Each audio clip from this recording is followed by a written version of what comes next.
Alright guys, welcome back to another tutorial. We've got a couple of things going on today. First off, just so you guys know, I'm creating like quite a little collection of notes here. So I've got like, I don't even know, there's probably more pages under there. But I've got a good 20, 30 pages some notes, and we're only on tutorial number 3. So if for whatever reason you need a copy of these notes, or if you want to take a look at them, feel free to let me know. They're not in any order, so I'll make you sort them yourself, but sorry. Um, Also today I'll be using, let me see, where's the top of my page there. I'll be using these markers because I'm a Bartow and I found all these markers and I think the colors will be cool. So yeah, we're gonna make it a little colorful today, maybe. Plus it'll probably be easier to see because it'll be a little brighter. I don't really know. Anyway, so yeah, let's go ahead and get started. This is going to be tutorial number 3 of Unit 2, called Transforming Energy. Alright, so this is Transforming Energy. I'm starting on page 4, and it's just talking about how life is energy. So while you're sitting around and whatnot, your body's doing chemical reactions to form energy. Let's go ahead and move on to page 5. I didn't realize that was an intro page, actually. Page 5 is about metabolism. Oh, that's interesting. So they're doing this in an interesting kind of way. So let's introduce metabolism as a general idea. We just talked about what color should this be? No, pick a color. I think metabolism is kind of like a purple kind of color. So let's do metabolism in purple. Alright, so metabolism is a chemical reaction that produces or uses energy in some way. Alright, so one sec, adjust some things on my desktop.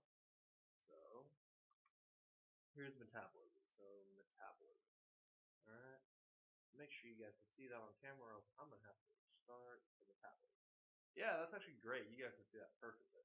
Alright. So metabolism has two types of reactions. One is called catabolism.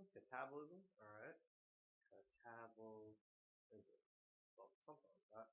And then, oh my gosh, that's supposed to be an animalism. Animalism. Okay, that M kind of ran out of room, but the idea is the same. Now, the difference between these is this first prefix little part. So kata versus ana. So ana means, it means a couple of things, but I think I want you guys to remember this is going to be like together slash again. Kind of a weird thing. This one doesn't translate as well as this one does, but what this does is it consumes energy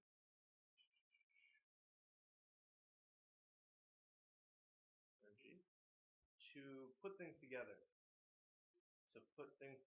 to join simple molecules. Okay, so it just puts stuff together. Anabolism puts stuff together, and it requires energy to do this. So this would be anything from like photosynthesis to like building your muscles and whatnot. So you've probably heard of anabolic steroids. So anabolic steroids make dudes bigger. So that anabolism is how they create more muscles. They consume energy in a much more efficient way to join together molecules and make bigger muscles and all that jazz. So you get bigger muscles and whatever else. So anabolism is for making larger things. It makes things join together. Okay, so that's anabolism. And you know what? Honestly, I don't know why. I have two different colored markers. I should have written one in one color, one in the other color. Clearly, I'm not used to having so many options, so I'll get better at this as things go on. Catabolism, on the other hand, catabolism, or that kata part, comes from the word, or not comes from the word, but rather you've probably seen it in the words like catastrophe and that kind of thing. Kata means to break down. Like it literally means to break things down. So a catabolic process, rather than builds up muscle, it breaks down muscle. Okay, this one for steroids is much more dangerous. Generally not used, so it breaks down molecules to create energy. Okay, so to create, not use, create energy. All right. So if you think about it, we learned before. You know what? There's something to fade on this paper. Maybe you're not supposed to. Oh, I guess I just have to write slower. Okay. So you guys might remember that I told you before. Homeostasis. Everything has a balance. So if we have one thing, and we're gonna have the other thing, etc., etc. Right? So metabolism are both types of metabolic. And the idea is that this kata one breaks down and creates energy. This ana one puts things together and consumes energy. Alright, so this one breaks them down, creates energy. This one puts them back together again and uses up the energy that it was. So it all balances out, and this is why our bodies work with both of these processes. Alright, there we go. Alright, they gave you an example on your tutorial. It was like, you eat a spoonful of sugar, the chemicals break down the sugar molecules into simpler molecules that releases energy. We then use that released energy to do all the things our body does, like pump blood, heal our bodies, form muscle, etc., etc. So that's why in photosynthesis the plants produce something called glucose. Glucose is a type of sugar. So you break down that sugar into something called ATP, and then your body uses that ATP, breaks that down into like ADP, and then you get muscle or energy to do whatever it is you're trying to do. So we're gonna go ahead and move on to page 6. Uh, okay, it looks like they're just talking about. It looks like they're talking about metabolism more, so I'm gonna go ahead and keep going. Just remember the difference between anabolism and catabolism. So this one, like I said, puts things together and consumes energy. This one breaks down and then creates energy. All right. So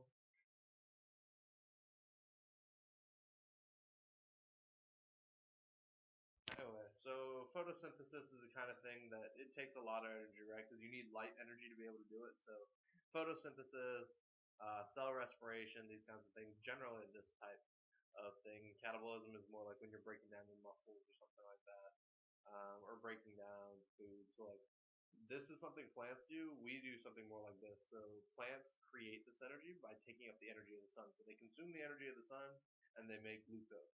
We take that glucose and we break it down and then we create it, etc. Alright, so talks about more catabolic. Wow, they do this for a lot of pages. I think this is really all you need to know. So I'm going to go ahead and move on to page 8. That's a question. I'm going to go ahead and skip it. Page 9. Okay. So now they're going to introduce the idea of delta G. Now, in mathematics and physics and pretty much every area, let me see how the forms show that. Let's see, so delta. I don't know why it has like a black mark on it, but I guess it makes it easier to see. So we'll go ahead and use this.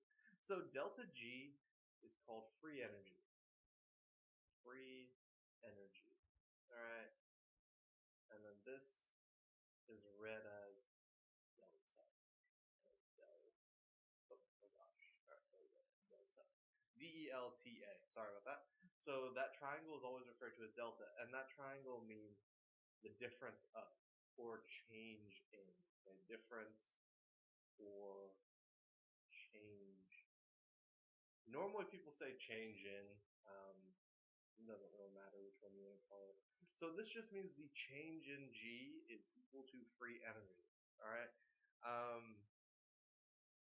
The idea is this: as we have free energy and we have catabolism, anabolism, whatever else, it creates energy that's just kind of released out, normally in the form of heat. So normally you can relate delta G to heat. Whenever we create energy, it's not going to be perfect. We don't use every single bit of it. We actually end up losing some of it as heat. That's why your bodies heat up. That's why you have to sweat. That's why, when you get really, really close to somebody, they generally are giving off heat. That's because of all the reactions that are happening in your body. This actually happens with almost everything that uses energy. If you plug in your phone and you're using it for whatever, sometimes it'll get really, really warm. That's because it's delta G. It has a bunch of energy in it. It's using all that energy from the wall, but there's too much being used for no reason at all. So it's just kind of accidentally releasing this free energy or releasing that heat. So all technology has this issue like crazy. Your car the same way, because we're using it to produce so much energy, it produces a lot of heat. Therefore, you have to have a cooling system in your car, in your computer, you have to have a laptop fan and probably a cooling system as well. In your phone, I don't really know how phones do it. I think they just ventilate and just hope that they don't get too hot. They just don't use that much energy, I think. I'm not really sure. That's a really good question. I don't know how phones cool themselves. Okay, we'll go ahead and move on. So that is what delta G is. I'm going to move on to page 10, see if they talk about anything else. Oh, so they talk about a guy that defines energy, this free energy and whatnot. And then they're going to talk about, I see, exergonic and endergonic reactions. So I'm actually going to start a new page here. Get all this green, because I get all this green, this makes sense. There we go. All right. So let's talk about exergonic and endergonic, and we're going to use orange and blue. All right, go Gators. Not a fan. You can, I guess, not watch my tutorial if that hurts you so badly. So, what was I doing again? Oh yeah, exergonic, and if that's blue. I guess I am alumni now. And endergonic, ender. Oh gosh, this is probably not gonna fit. No, I did it pretty perfectly. Okay, cool. So exergonic versus endergonic. All right. So exo or x, that ex from Latin or Greek means out of. Means out of. Okay. Again, with this homeostasis thing, you're gonna have one thing balance out the other thing. Ender is gonna be from that en. En means a couple of things, but it's from the Latin one that means in. Okay, so this is in or inner. I'm gonna write inner because it's probably easier to remember. So one's out of, one is inner or into. Okay, and this is going to be the difference between these two types of reactions. An exergonic is going to release energy. Release energy. And you can relate this back to what we just talked about, that catabolism. So whenever you break down things, it releases energy. This is going to be any reaction that releases energy, normally in the form of heat. So we talked about how delta G up here is normally heat. Granted, you can get light energy, you can get, all sorts of kinds of energy. You can get sound if you really want. You never know. It just releases it as some form of energy, normally heat. So I'm going to use heat as my general example for this. But exergonic is going to release that energy normally in the form of heat. So these are going to be the reactions that are most exciting and that we've seen. So you light a match and it sets on fire and it gets hot. That is one of the basic reactions. You guys have probably seen, I don't know, potassium in water. Maybe you've seen magnesium strips being burned. I don't know. Plenty of things you could have seen. Fireworks are up in this area. So any one of the exciting reactions, the ones that you guys see most, I feel like we've done this before, dude. I feel like I've cited some stuff. Anyway, exergonic is going to release that energy. Okay, and I feel like we've talked about this in the past, but okay. And then endergonic, if this one releases energy, you can probably guess that this one's going to do the opposite. This is going to absorb or use energy. Alright, so absorb. Oh my god, that was a D. Absorb energy. Alright. So one is going to release energy, the other one's going to absorb energy. Alright, and these two help each other out a lot. So in this one, you're normally going to end up with a colder reaction. Alright, so like I said, you don't see too many of these. The most famous examples of endergonic reactions, I really feel like we've gone over this, is photosynthesis and cell respiration. So they produce energy. Photosynthesis is how plants produce energy, will rather produce food, and that kind of thing. And it requires a lot of energy. It requires light energy. All right, so exergonic will release that energy. So anytime you're dealing with this versus this kind of question, all you want to do with that is you want to go in and you want to see, is it releasing energy? So is it hotter at the end or is it colder at the end? If it's hotter at the end, it's this one. If it's colder, it's this one. All right. Now these two work together. And so orange and blue. What color did I make? No, let me touch real quick. There's some blue marker right there, and then we're gonna put some orange marker on there. And okay, yeah, that didn't really blend to make any kind of color, so I don't really know how to use this. But these two do something called, I don't know, Gator green. But if I do green and orange, it's gonna be like kind of. Oh, I already have like a Miami thing going on. Screw it. All right, so this is barely like an orange and blue, like Gator orange and blue. We're gonna go like a weird Miami kind of. Cause that's a weird Miami kind of blue and a weird Miami kind of orange.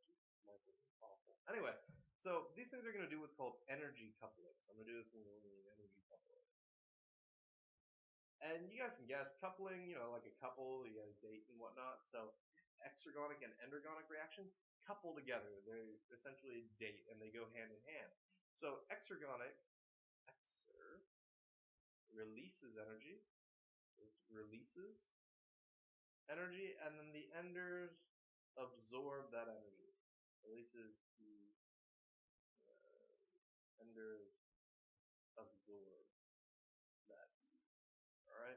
So basically, energy coupling is the idea that we use two or three reactions or four reactions at the same time, where one releases the energy, the other one absorbs it, and then this one will eat whatever was absorbed here. So this is kind of like photosynthesis and cell respiration, which I know we haven't gotten to yet, but you guys know what photosynthesis is. Cell respiration is what we do by eating plants and whatnot. So in photosynthesis, it absorbs light energy, and then they produce glucose or a sugar, right?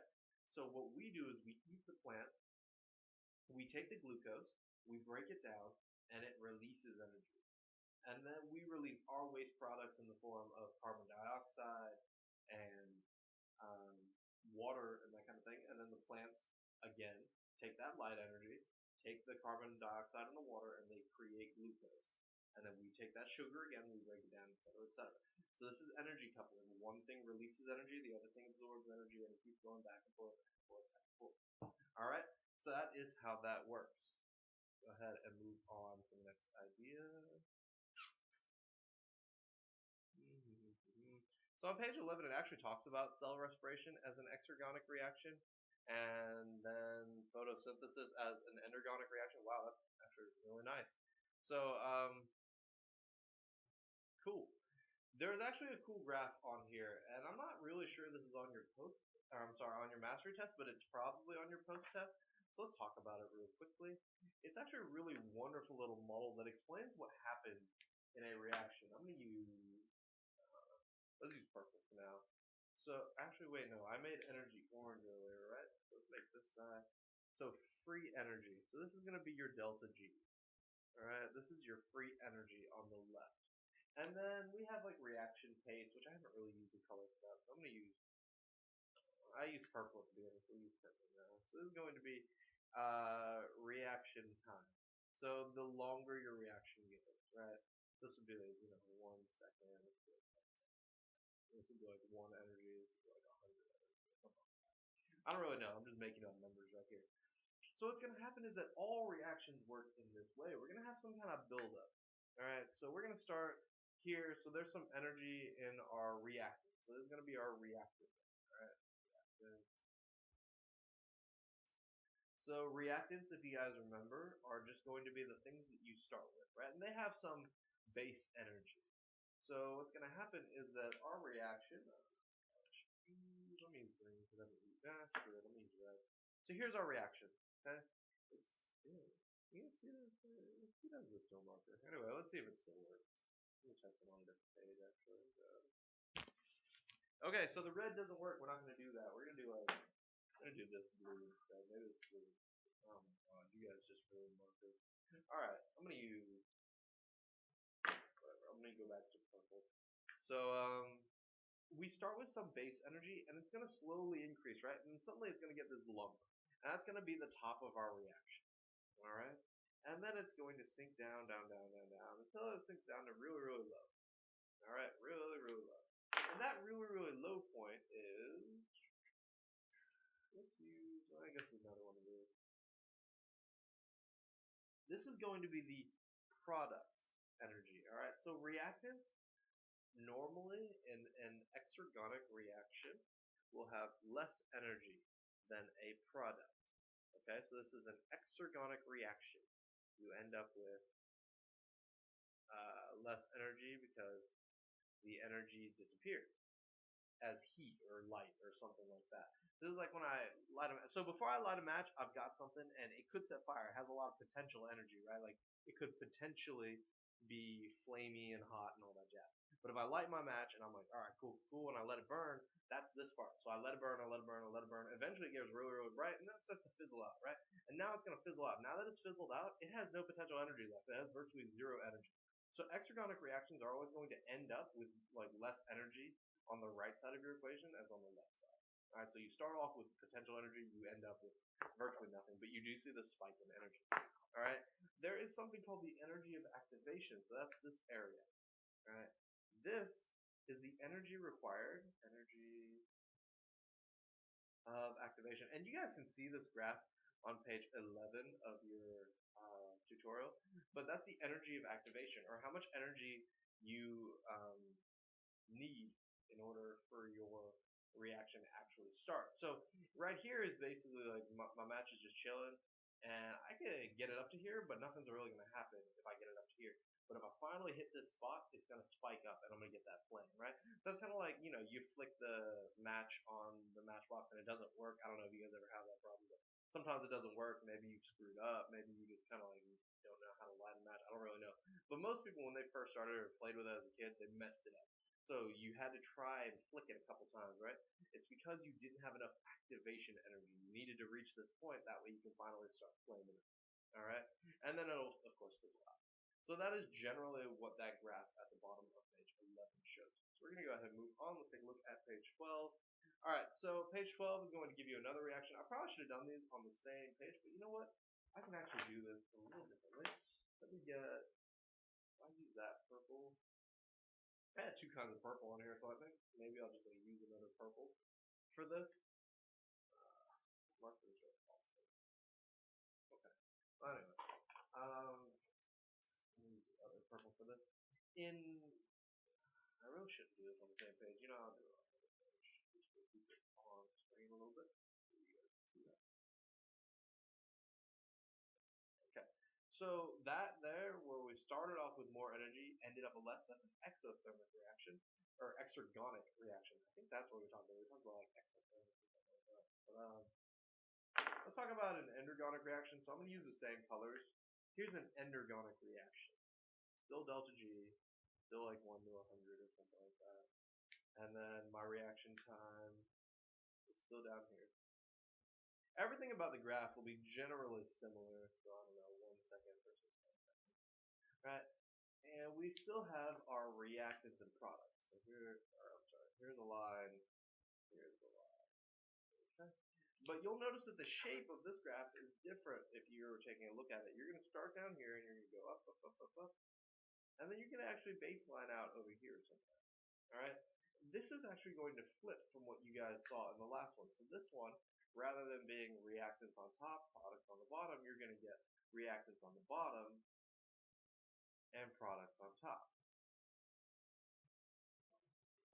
So the actual energy in these kinds of reactions is going to start low. Like you're not going to start with much. You're going to start down here.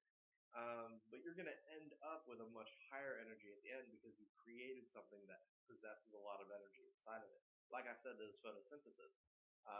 Water, carbon dioxide, and some light energy isn't all that much energy to begin with. But after you take it all in, you'll hit about here, and then your product will have this. So before the plant has any glucose, it starts here, and it just has crap, right? It doesn't do anything. It's not all that useful.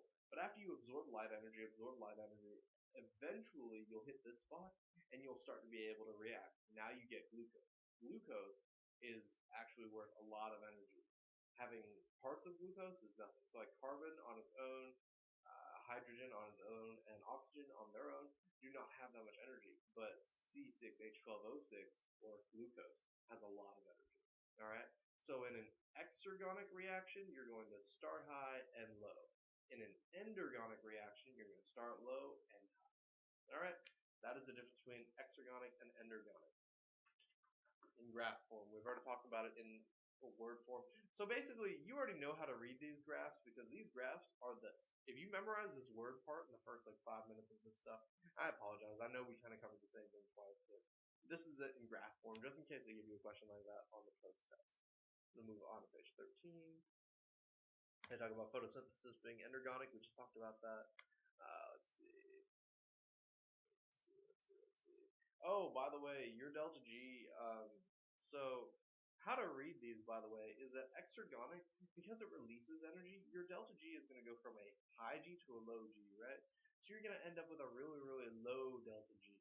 So when you see that question on page 14, which statement is true about exergonic reaction, you want your delta G to be negative. It's going to go from, pretend this is, I don't know, what, 50-ish, because I wrote 100 here, 1 here, that's like 50-ish. It's going to drop to 1. So from 50 to 1 is a loss of minus 49. That's going to be a negative delta G. Okay? So exergonics, you end up with less energy. You have a negative delta G. In endergonics, you have a positive delta G. You're going to go up. Okay? So page 15.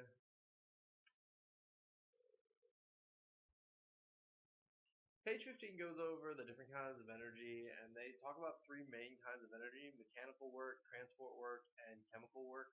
So you guys already know what all these are actually. Mechanical work is your muscle cells moving. So, every time you flex a muscle, every time you move a finger, mechanical work. Okay? Transport work is I have energy or something in my body, maybe protein, and it's like way up in the rest of my body, and it's going to move to my hands in order to build my hands. Like if I get a cut in my hand or something like that, it's going to rebuild that by transporting stuff to my body. And that's going to require energy. And then there's chemical work, which I just talked about. That's going to be mostly these energonic reactions, maybe some exergonic. It's going to be a coupling of both. So it's just, chemical work is literally anything creating or using. Let's see. 16 just gives you more examples of how that works. 17 shows you the process of consuming energy. The main thing I want you to take away from the process of consuming energy, let me put something on the actual screen so you have notes to write in case you need them.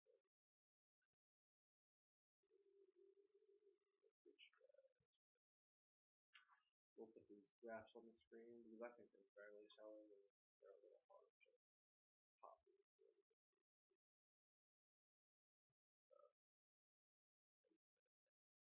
Okay, there you go. So, you guys can copy that down while I'm talking about this. So on page 17, they talk about how energy is consumed and all that. What you really need to remember is that what we do is we take glucose, right? So we take sugars. So sugar is, hopefully you guys have this copied. If not, go ahead and pause this now. I'm going to move this page up a little bit. I'm going to talk about sugars. So glucose, I'm using some green because plants make glucose.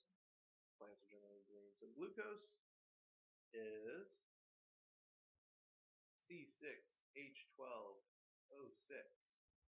And what we do with the C6H12O6 is we use that. So the reaction for cell respiration looks something like that. C6H12O6. That's supposed to be much smaller, but whatever. Plus some water. I'm sorry, not water. Plus oxygen.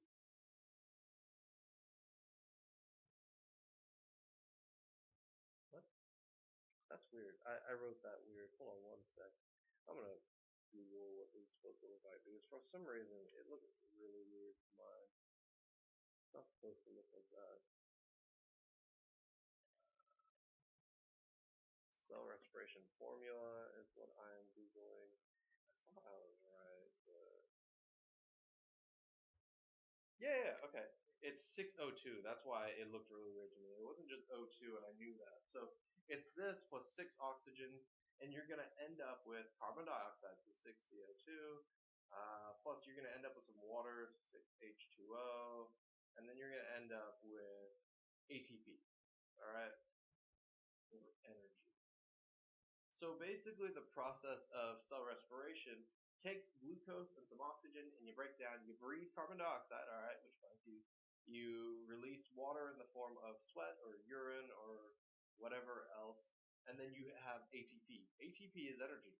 And how we get that energy is we take ATP.